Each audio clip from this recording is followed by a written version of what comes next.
Excellency, the Prime Minister of Jordan, Omar Razzaz.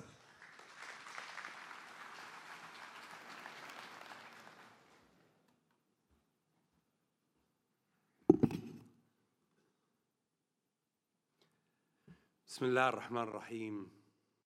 In the name of God, the Holy, the Merciful, His Majesty King Abdullah II bin al-Hussein, Her Majesty Queen Rania al-Abdullah, Your Majesty Crown Prince, Excellencies, ladies and gentlemen, dear guests of Jordan. Good morning. I am extremely honored and pleased to meet you today in the Dead Sea for the 10th time to participate to this World Economic Forum for the Middle East and North Africa. And allow me to mention in the beginning that the sustainability of this event in this location during the past decade is a great proof that Jordan became the destination of friends and colleagues coming from around the globe to discuss together the major problems and challenges that our world is facing today, and to discuss the relevant solutions. This will take us to highlight the specificities of the Kingdom of Jordan. Why is this kingdom the place attracting such events? This is pushing us to raise the following questions. How come this country is stable on the peace and security level for the past century, although it is located in a region that suffered from a lot of conflicts, to which was added many obstacles due to the Arab Spring? How was this country able to achieve this development on the level of infrastructure, economy, services? And how was it able to overcome economic obstacles and to achieve economic growth in the most sensitive situations? How was this country able to protect the values of co-citizenship and peace amongst its people, and to welcome thousands of refugees who came here seeking peace and protection? This is something that is pushing many persons to raise questions about the reason behind the success of this experience. This safe and stable country is benefiting since its establishment from a wise authority that led to the development of all these values and led to the development of the code of ethics and values that oriented us.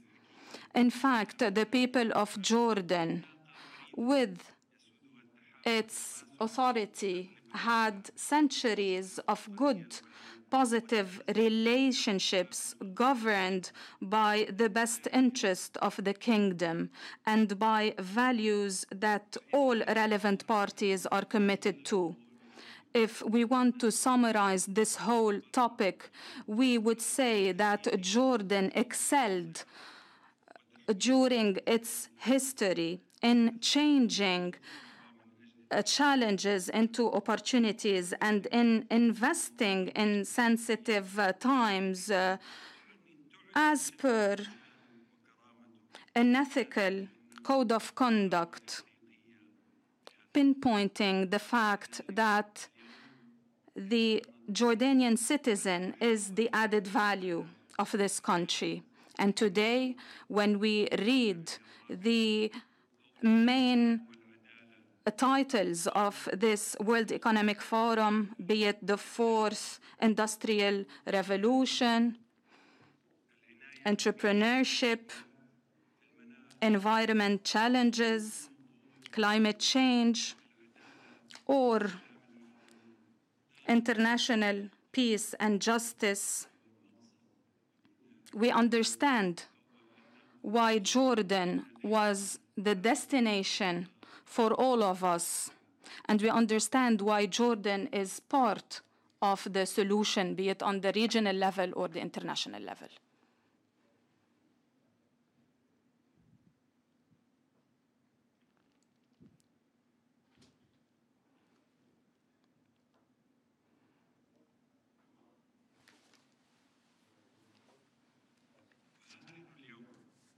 Here we are gathered today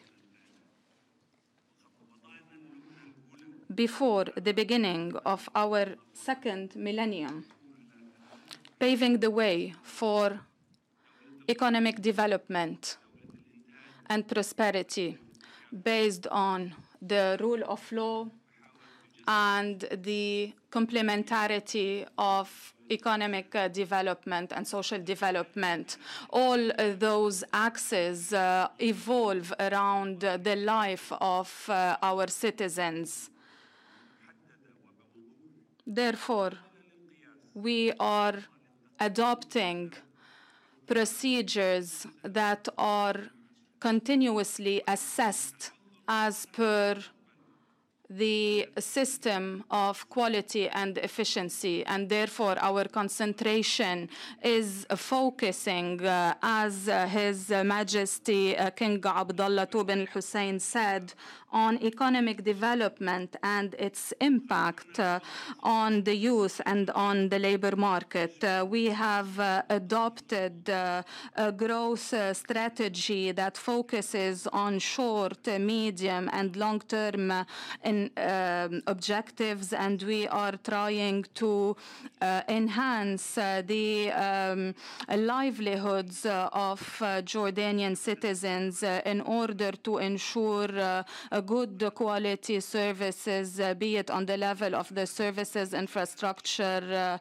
health, or other sectors. Our added value is represented by the youth benefiting from the education, the skills, and the competencies needed. In fact, more than 23% of the entrepreneurs in the region are Jordanian, in spite of the fact that Jordan represents 3% of the population in the MENA region only.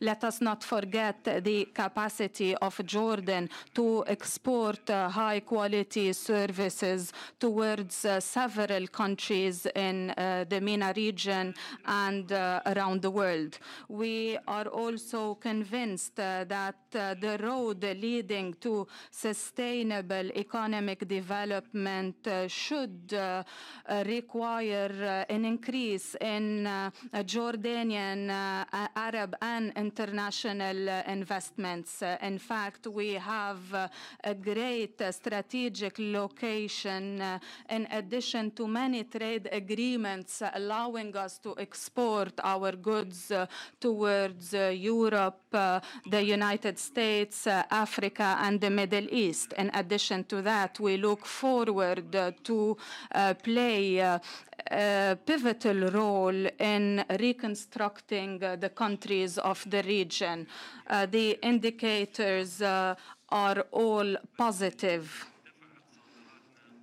In fact, our exports increased by 13.6% during the month of December compared to the same month in 2018. And the number of societies increased by 34% during the first quarter of the current year compared to the same duration in 2018. The number of registered trademarks also increased during the first quarter of the current year by 24% compared to the same duration in the previous year. All these indicators prove that we are walking in the good direction, and this will allow us to invite all our colleagues from the region to invest in Jordan. We are gathered today in the Dead Sea, this exceptional touristic hub. Allow me to pinpoint the touristic places in Jordan, Petra, Ajloon, and other regions benefiting from this cultural and religious heritage. Many of those touristic places are listed on the international touristic map, which is again a great motivation for additional investment. And we are convinced that the future will be bright and that we will reap the fruits of this hope. And hopefully today you will be listening to additional details about opportunities that Jordan benefits from. And we are looking forward to hearing from you in order to reinforce this long-term partnership between us. Allow me again to welcome you and to wish that this World Economic Forum will be beneficial for all of us in the service of our present and in the service of the future of our young generations. Peace be upon you.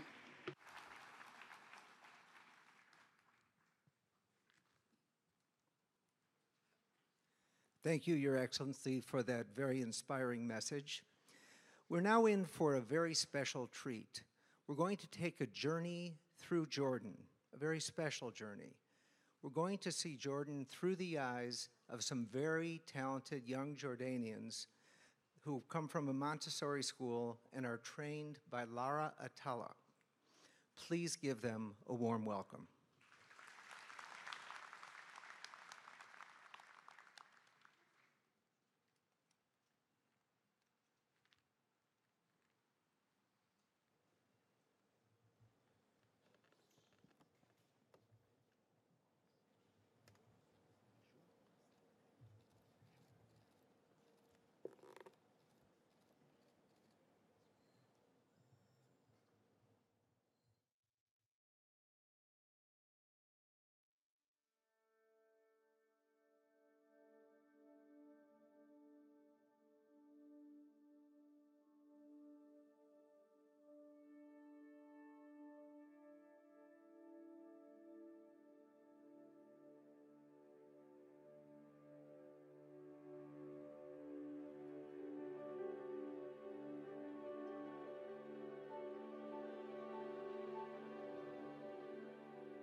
Majesties, Your Royal Highnesses, Your Excellencies, distinguished guests.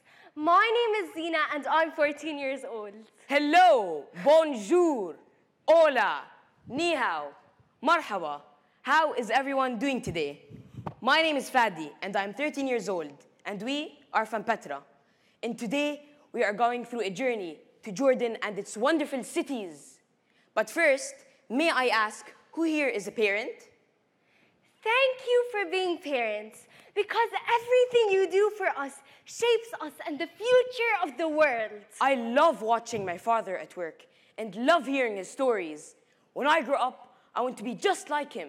And who knows, maybe even better. We are ready to show you all this beautiful country we call home. Yes, it may seem small on the map, but it is huge in surprises.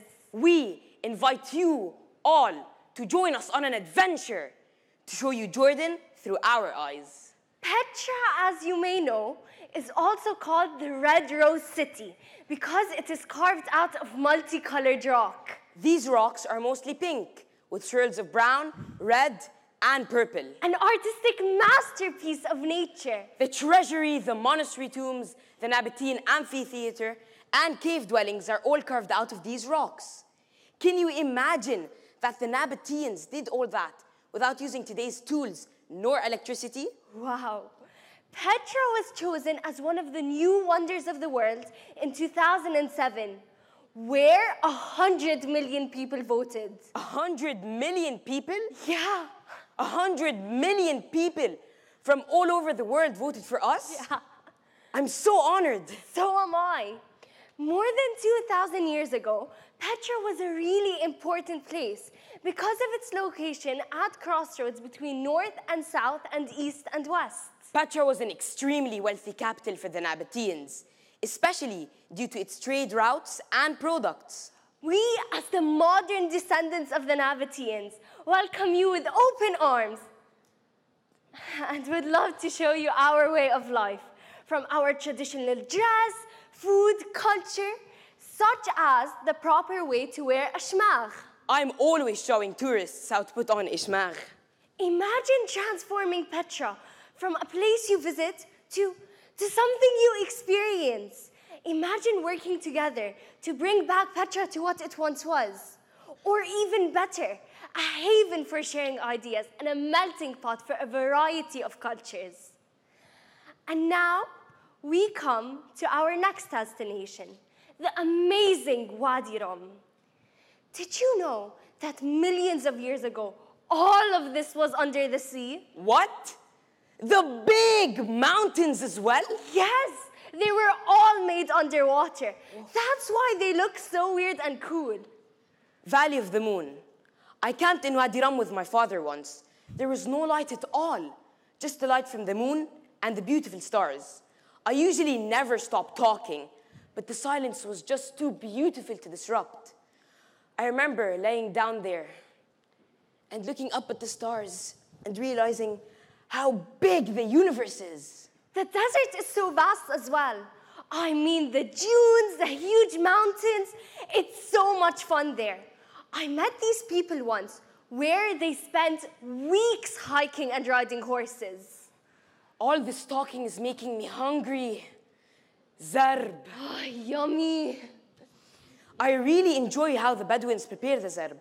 Under the sand, the meat and vegetables just melt in your mouth. It tastes so good. It's so interesting how they do it. From digging the pit, to placing the food under the sand, to taking it out, ready to be devoured. And then sitting under the stars by the campfire singing songs and drinking tea. That's something you really can't miss. I also remember seeing tiny climbers on those big mountains way up high, and people riding air balloons and tiny planes. There's just so much to do. Okay, Fadi, now you're getting too excited. Did you know that Aqaba is only 1 hour away? There you can enjoy more sand at the Red Sea. There's just so much to do in Aqaba. Swimming, diving, or just simply relaxing by the sea. Even shopping. My mother says that Aqaba is duty-free. There's a lot of fun activities to do, like jet skiing, wakeboarding, snorkeling, and even banana boat. Can't forget that beautiful coral reef. I've met people from all over the world who come to dive in Aqaba. Although our coastline is small, there are so many different dive sites, ranging from shallow coral gardens to deep canyons and shipwrecks. There's even a plane you can swim through. And now we come to the lowest point on Earth, the Dead Sea. Did you know that the Dead Sea is 400 meters below sea level? But the most amazing thing is floating on the sea. And the mud is amazing for your skin. People come from all over the world for the mud.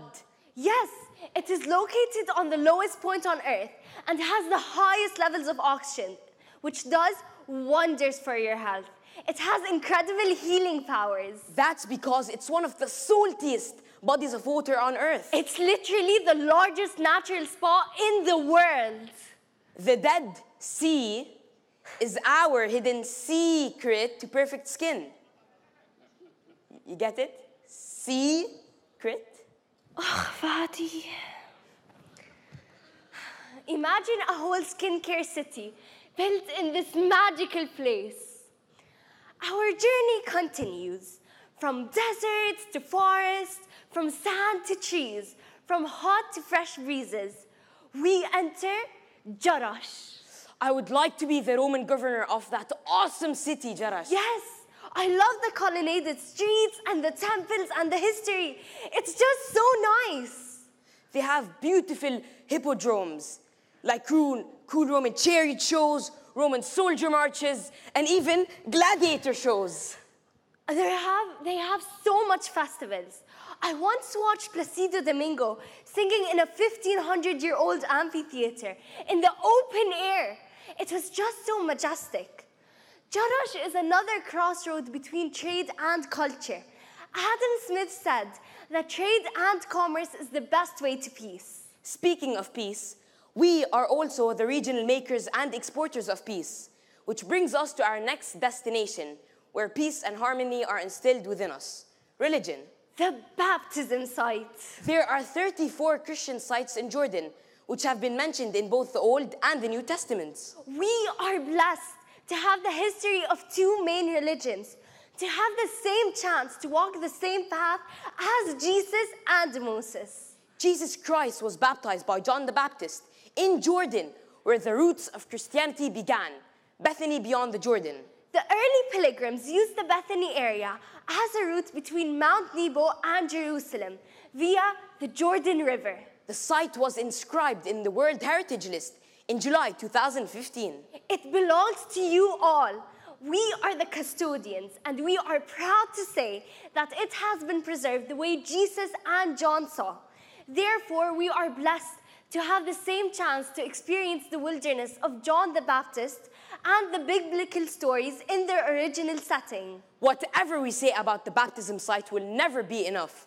One thing is for sure though, to genuinely experience the spirituality of this unique site, you have to visit it. A site of such great importance needs to receive the proper care and attention it deserves.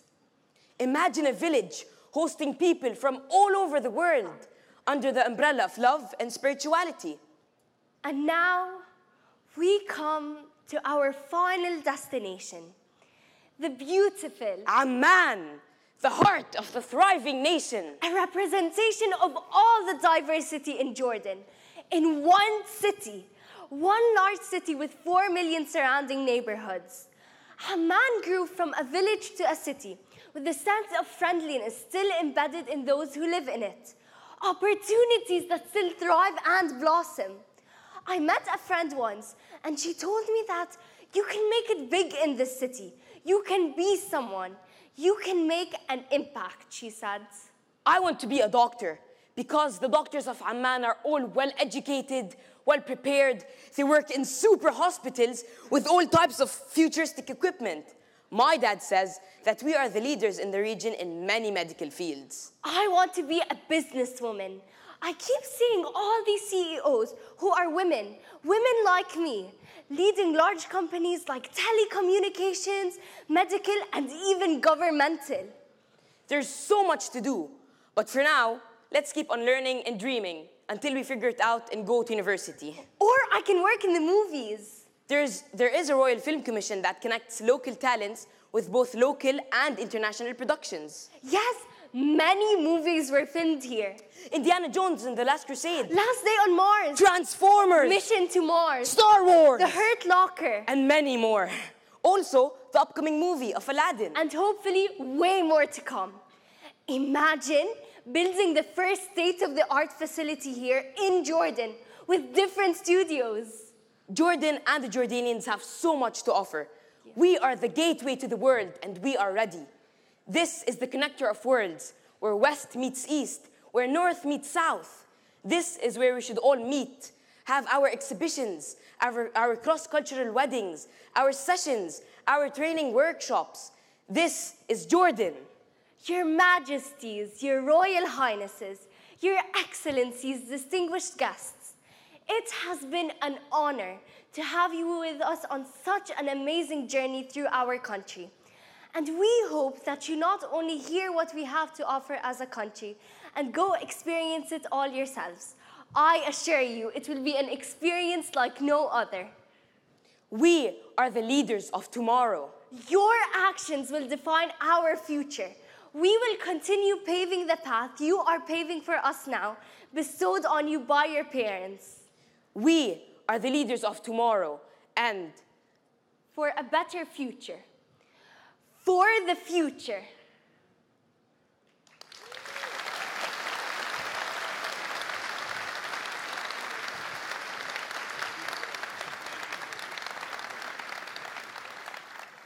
What an inspiring performance. What a great amount of talent with these children. Let's hear it one more time.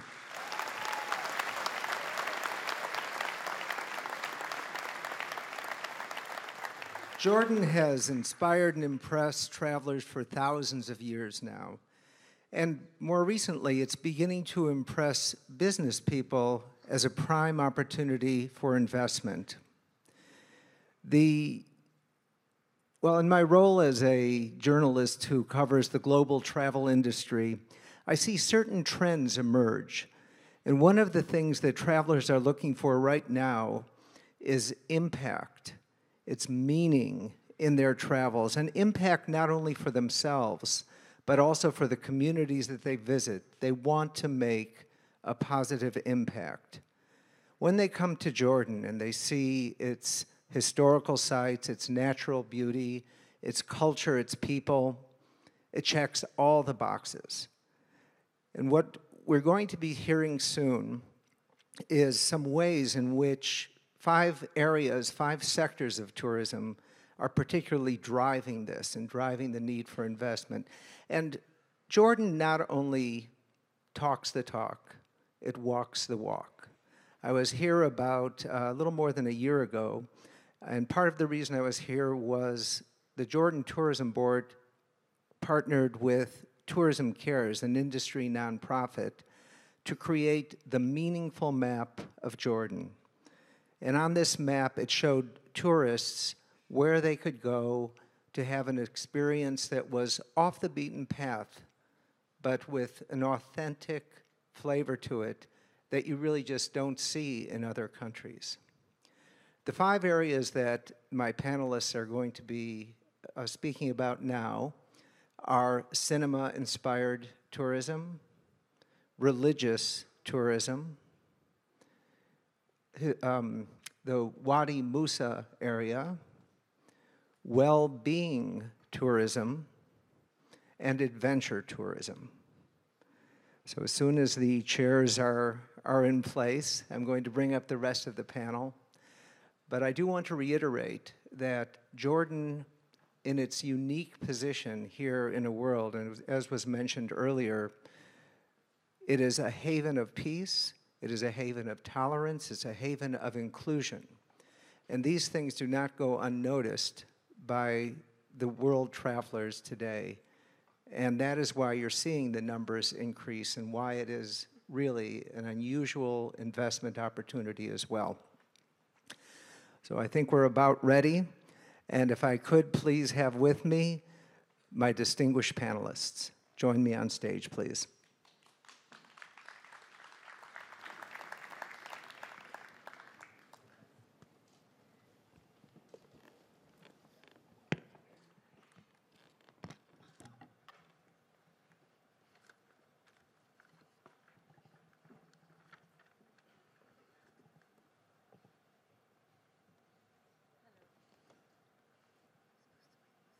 bring your microphones up.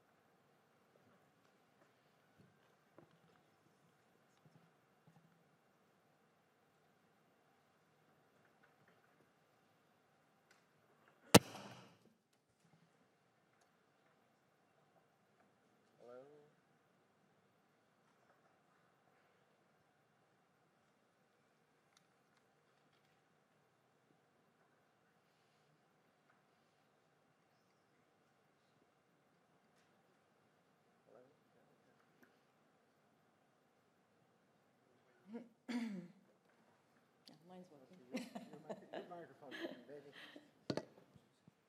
Is everyone else's microphone? I can use the handheld. Is everyone else's microphone working?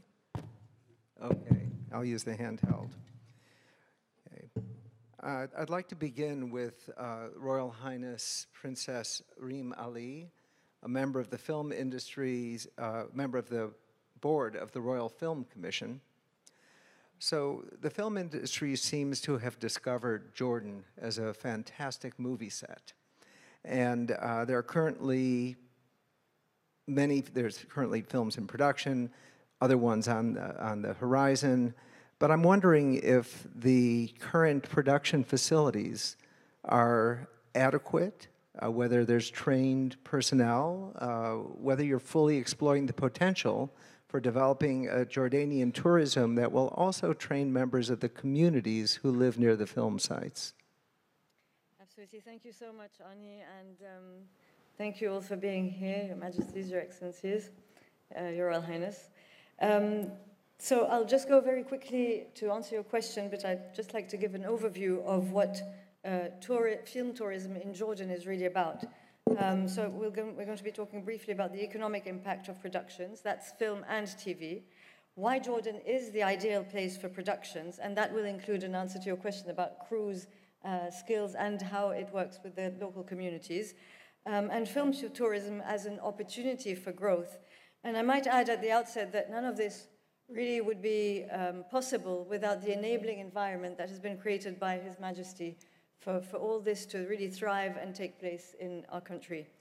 For 10 years, the past 10 years, the foreign and local film productions, just to give a rough figure, have spent over an estimated $335 million and created 95,000 job opportunities in Jordan. And we're hoping that we will see more of that in the future. What Jordan offers is, of course, the unique and diverse locations that you've been seeing in the pictures. If anybody has seen the film A Private War with Rosamund Pike, that was actually filmed almost entirely in Jordan, including scenes where Jordan was doubling as Sri Lanka. So that gives you an idea of the diversity of the landscapes that we have here. There's historical and religious sites. Indiana Jones, as you've seen, was shot in Petra. The safe and secure environment is extremely important, and the skilled local crew. Now that's an answer directly to your question, which the Royal Film Commission, since its creation by my husband Prince Ali 16 years ago, has been steadily growing. We train local crew. We use opportunities offered by productions that come in as well to continue that training and further that training. And we offer all sorts of workshops within the Royal Film Commission, not only within Amman, but also in all the governorates where we have film centers that offer these opportunities for anyone who's interested to really learn, and then they're able to work on films that come and shoot on location.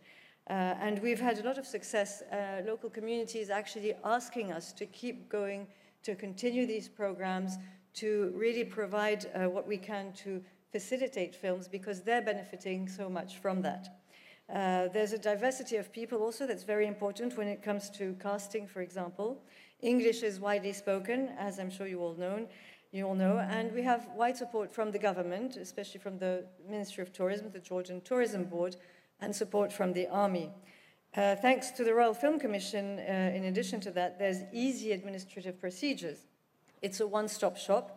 There's wide experience in supporting productions, so anybody who needs to go scouting, anybody who needs film permits can come and do that through the Royal Film Commission. And finally, there are financial incentives, which are actually probably the most important thing. And I'd like to announce something here. So far, eligible productions can benefit from 10% to 20% of a cash rebate. And they can also benefit from sales tax and customs duties exemptions. Now, the Finance Ministry has currently doubled these incentives in the budget, which allows us to extend our rebate program to more films and increase the ceiling for each production. And that will help us compete with the region in terms of attracting film productions. So I'm not going to continue. I think you need me to wrap up. Just to say that really this also provides, of course, excellent advertising opportunities for Jordan because you have so many tourists that will come. And I'd just like to flag, apart from the films that have been mentioned, mainly Aladdin, that's going to be launched on the big screens on the 24th of May, and Star Wars later on this year. All these, like The Martian, will provide ample advertising opportunities, hopefully, for the country. Thank you. Thank you, Your Royal Highness. My next question is for Shannon Stowell. He's the founder and CEO of the Adventure Travel Trade Association. And your organization has been really at the forefront of bringing adventure tourism and adventure travel to Jordan. But adventure travelers also have the potential to venture into fragile areas in the wilderness and in numbers that could be detrimental to the environment. So what can your organization, the government, businesses do to prevent this from happening? Sure. Thank you, Arnie. And thank you, Your Excellencies and delegates, for this honor to be here today. In our sector of the travel space, we've talked a lot about how adventure travel sits at the intersection of commerce, community, and conservation. And that's why it felt like such a good match today for the World Economic Forum, which is committed to improving the state of the world. Our industry really works on the mission and belief that we can do business without sacrificing the environment or local people's involvement. So when you think about adventure travel, you might be tempted to immediately go to very extreme images in your mind, and that's a fair assessment in some cases. Skydiving, ice climbing, maybe wild animal wrestling. But the actual data shows that consumers think of adventure travel as containing three things: nature, culture, and physical activity. So sometimes it's very accessible. Jordan clearly is a perfect match with its deep cultural opportunities and offerings, and also with the abundant nature as well. So why this market matters is in the last decade it's exploded. As tourism has grown at 5% a year, adventure travel since 2012 has grown at 20% year over year, which represents opportunities and some threats to fragile places, which I'll come to. We've actually been in Jordan for the last 3 years, so we have kind of a case study, what is essentially a pilot. We've done 3 tourism trade events focused on adventure travel, 2 at the Dead Sea, 1 in Aqaba, and we are measuring the results of that. And what's coming out of it is very interesting. So USAID did a study here in Jordan in the last 2 years and found that tourism in general, or often called mass tourism, will tend to leave about 15% of the revenue that the customer spends in the destination. Now, adventure travel leaves 65%. So although it's a much smaller sector, it is incredibly potent in its economic opportunity. So this is something that is really interesting when we look at climate change and over-tourism, and I agree with the Secretary General of the UN that climate change is staring us in the face. In fact, Yvon Chouinard just pulled all of his funding from polar bear preservation because he said it's too late, they're gone, they're on their way out. So we're facing not stuff far in the future, but stuff that's right around the corner. In regards to what can we do to prevent damage today, I think the answer is multifold. Certainly training and education, and USAID, our organization, the Ministry of Tourism and Antiquities, and other bodies within Jordan are working. We've trained guides, we're training trainers so it can propagate best practices throughout the country. And then also, there's the opportunity for more strategies. For example, Peru right now is looking at how do we take travelers anywhere but Machu Picchu? Can tour operators sell Peru without Machu Picchu? And the answer is yes. So we're looking at very interesting ways to move along there. Finally, I think the tourists that come tend to be sensitive. As the saying goes in India, eyes on the tiger mean the tiger is safe. It means good managed tourism is going to protect tourism. So with that, I would just say as Jordan and as other countries look at developing your tourism, I would say look at values and value, not volume. Thank you, Arnie. Thank you. My next question is for Rustom Mkhjian, Acting Director General of the Baptism Site. So Jordan's religious sites are extraordinary. If a visitor had only a week, 6 days, to explore Jordan's holy sites, how would you recommend they spend their time? Well, to start with, I think we're blessed to be present right here, where within a radius of around 25 kilometers only, we've got 4 gems that are there for everybody to enjoy. The baptism site is not far away from here. It's the land of prophets. It's where Elijah was taken up to heaven. John came and lived in a simple cave, preparing the way for the Lord, and eventually John met Jesus and baptized him, and that's where Christianity physically started. So therefore, it's a very important site. I always say, probably a lot of people have said Jordan or the Dead Sea is the lowest point on earth. But let me add that the baptism site at the place where the Lord was baptized, that's the lowest archaeological discovery on earth, but it's closest to heaven. So basically, Jordan is heaven on earth. Whatever I talk, the baptism site is my baby, but I need to go to other places, to other sites of great importance to mankind. That Mount Nebo would be another one where Moses had his final look to the Jordan Valley, Gilad, and the Holy Land. But then we move on to Madaba. Madaba is definitely one of the most famous cities on earth, mosaic cities that is. And at the end of the 19th century, the most precious mosaic map was discovered. The mosaic map of the Holy Land, which includes 156 sites that are mentioned in the Bible. We are honored in Jordan, as the kids have just shown us, that we have 34 of them at least present in Jordan. What we need to do is to invest in these sites, make our pilgrims arrive to Jordan because it's a safe place, enjoy and walk in the trails of the prophets. But then we move on to another site of great importance, Macarius or Macawer, where John was beheaded. So John started his life preparing the way of the Lord in a simple cave, but was beheaded in Macarius because Herod the Tetrarch, the king of the Perea, had married his brother's wife, and according to Matthew chapter 14, eventually when Salome danced the famous dance, John was beheaded. So I believe personally that at least 2 or 3 days are needed to concentrate on the central parts of Jordan, but then let's not forget, not only do we have important Decapolis cities of the Roman period, but let's remember that a lot of them are very well noted in the Bible. Among them, Gadara, where the first miracle of Jesus took place east of the Jordan, having crossed the Tiberias, the Galilee. And then we have Pella. Refugees have been mentioned in Jordan. Do we know that the first century, early Christians took refuge in Pella? So therefore, these are great points to concentrate upon. Let's not forget the birthplace of Elijah. Elijah, the Tishbite, is born near Ajlon, the northern parts of Jordan. That's another gem. Elijah was born in Jordan and was taken up to heaven in chariots and horse of fire east of the Jordan opposite Jericho. Now, then we can move on to Rahab and elsewhere. So even 2 days could be spent in the northern parts of Jordan, and then we would go to following the King's Highway, if you wish. We'd be able to arrive to,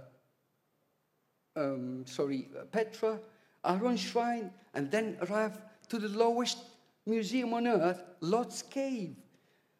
We might even have Sodom and Gomorrah, because the Holy Quran is very sure saying that the remains are there, and we know is east of the Jordan, in the borders of the Hashemite Kingdom of Jordan. So whatever I say, Your Majesties, Excellencies, distinguished guests, is that Jordan is the place of the Amman message, common word, interfaith harmony. Moreover, it's the place to build bridges of love and peace between mankind. So we'd love to have you here to not only enjoy these sites, but walk in the trails of the prophets we all respect. Rustom, I love your passion and enthusiasm. Anni Hood is the chief executive and founder of Well Intelligence, and an authority on well-being tourism. So Anni, well-being in tourism has moved far beyond the spa and the spa experience. So what are some of the unique attributes of Jordan that it has to offer in wellness tourism? Thank you, Arnie, and delighted to be here. Thank you for having me.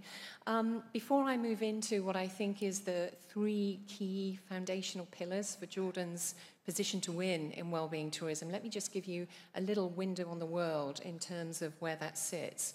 Wellbeing tourism is valued at $639 billion globally.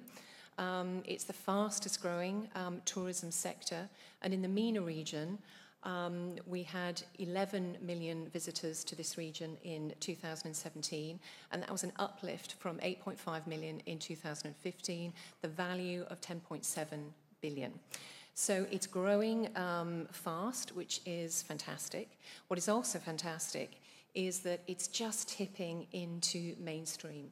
It used to be seen as quite niche, but now it's something that is incorporated into all travel. It isn't just about primary travel in well-being, and what I mean by that is an immersive program, a retreat that you might go to for 7 days, 14 days, even a month.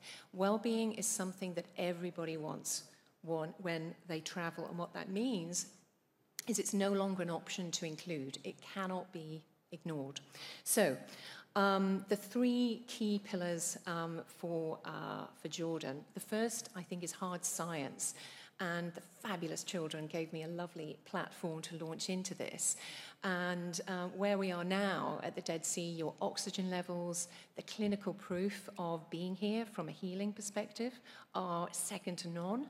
But that's not just about medical, it's also about well-being and how people feel. Those oxygen levels really promote and help sleep, the quality of sleep, which is incredibly important. And I think from that perspective, that evidenced brand of Jordanian well-being will be one of your cornerstones. Number 2, spiritual resonance and digital detox. As we all know, technology has almost taken over our lives, but people want to escape from that. And as my colleague to my right was just talking about, the religious and also the spiritual profundity of this country is immense. You know, people want to be a part of that, and what you have is something that can be synonymous with inner peace, with self-actualization. So being here in Jordan can be a central point to that. Number 3, spotlighting integrity and consciousness. The humanitarianism that Jordan epitomizes should not be underestimated. And if I may, if you remember one thing from what I'm saying today, it is this. Emotional connection is the currency of wellness travel today, and Jordan has that in absolute abundance. Travelers want to be connecting with a country that connects at a local human level, and they want to be a part of that halo of strong human values. So the Jordanian well-being trifecta, if I can call it that, is hard science, spiritual resonance and digital detox, and integrity and consciousness spotlight. Thank you. Thank you so much, Anni. Nadim Muasher is an investor in the tourism sector of Jordan. Nadim, the tourism sector, Petra is the single most visited site, and you're working on a project that brings it and Wadi Musa, the whole region, to life in greater scale and with greater historical perspective. Can you sum up its potential economic impact in terms of both growth of visitors and contribution to nearby communities? Thank you, Arnie. The reality is Petra is one of the kingdoms that have developed in the region and have passed on its civilization to the country of Jordan and the region. And the Nabateans have had a major role in developing the city of Petra as it stands today and understood today. But unfortunately, we only see the treasury in Petra. That's what we relate to. The reality is there is a big culture behind Petra that needs to be understood as well, because it is a very attractive and interesting culture that we should focus on and try to bring about in the community that lives around there. So there is the Petra section, which is the heritage that we have. But there is the Wadi Musa part, which is a very important part of that realm of tourism in that sector. How can we make projects that are inclusive, that creates inclusion for the community, that brings prosperity to them as much as it brings prosperity to the investors? How do we bridge the gap between the communities through our touristic sites?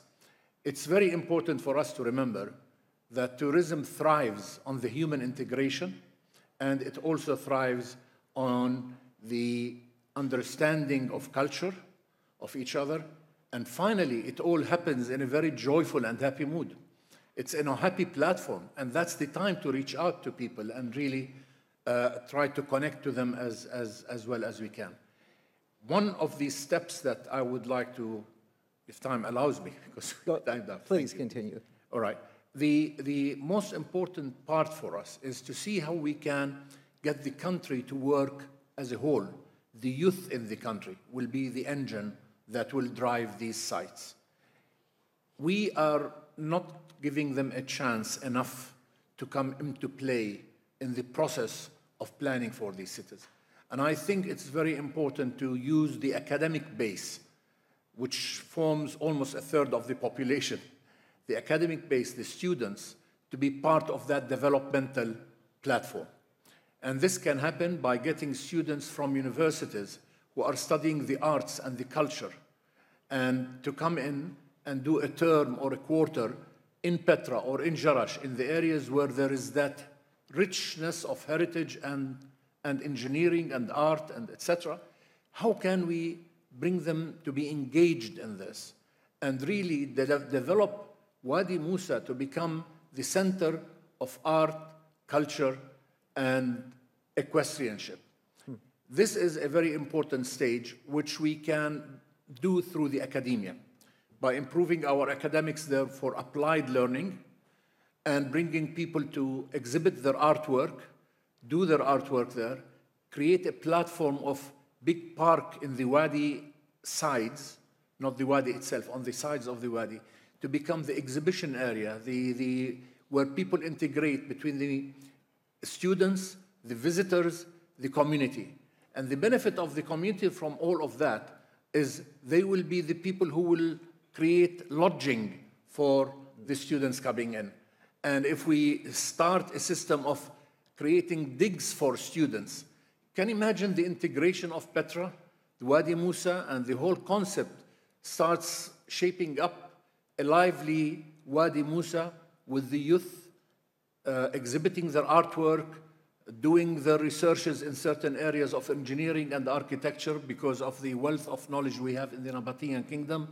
They had the best water systems before anybody could do them. They actually invented the letters, the Arabic letters, and eventually the Arabic letters came from the Nabatean letters. This is a history that not all of us know. And I think it would be very important to try and make that inclusion of the community, plus inclusion of the students from all around Jordan. And this could apply to many sites in Jordan. So I hope we can drive towards this with full cooperation from the community and investors outside.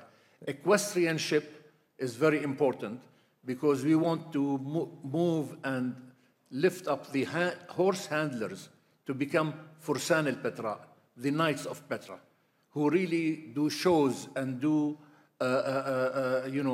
exhibition parades and trails around the region. So I think there is so much. I mean, one can sit and talk for hours about this, but I'm not going to do that. I'm going to just say we are getting to the end you're of our getting the time. message, and I'm trying to get people to just really engage through this. So I hope you will. I want to thank you first for all this. And I'm sorry I took a little more time than I needed. That's okay, Nadim. Thank you. And Thank you. I think what the common thread here, which also ties in with what came before, is if there's one word, it is inclusiveness. It's inclusiveness of the marriage of the visitors, the sites, the culture, the existing culture, and that blend gives Jordan, I believe, a unique place in the world. And I have seen many examples of people who want this to happen but don't have the resources. Jordan has those resources. Excellent. Thank you, everybody. This concludes this session, and thank you all for being here. Thank you.